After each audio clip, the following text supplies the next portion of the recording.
नमस्कार सर्वांना. मुख्यमंत्री युवा कार्य प्रशिक्षण योजना मुख्यमंत्री युवा कार्य प्रशिक्षण योजनेची कालच जी बैठक आहे ती पार पडलेली आहे आणि त्या बैठकीमध्ये महत्त्वाचे असा अपडेट आपल्यापर्यंत आलेले आहेत. तर मुख्यमंत्री युवा कार्य प्रशिक्षण योजनेच्या ज्या काही मागण्या होत्या त्यांना 10% आरक्षण सरकारी नोकरीमध्ये देण्यात यावं, त्या प्रशिक्षणार्थ्यांना जिथं काम करत आहे तिथंच त्यांना रोजगार द्यावा, तिथंच त्यांना रोजगाराची संधी उपलब्ध करून द्यावी.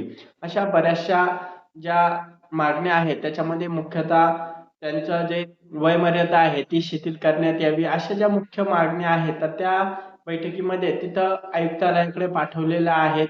तर त्या आयुक्तालयाकडूनच आता नक्की आपल्याला सगळ्यांना माहिती आहे की आता निवडणुका सध्या सुरू आहेत आणि त्याच्यामुळे आचारसंहिता लागलेली आहे. जशी फेब्रुवारी महिन्यात आचारसंहिता संपेल तसंही आपल्याला जे मुख्यमंत्री युवा कार्य प्रशिक्षण योजनेचं आहे त्यावर सरकार काय निर्णय देतो याच्यावर सगळे प्रतीक्षेत आहेत.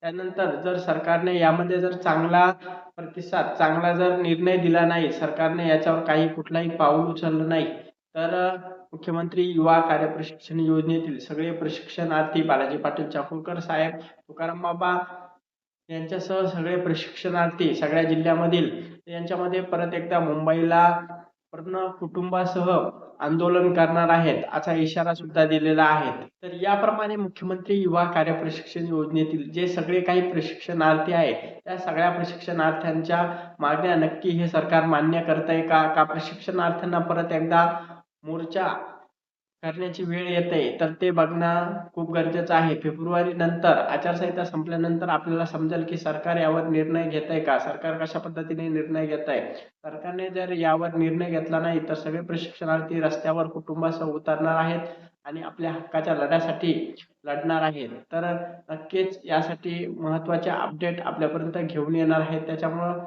आपल्या चॅनलला नक्की जुळून राहा. धन्यवाद.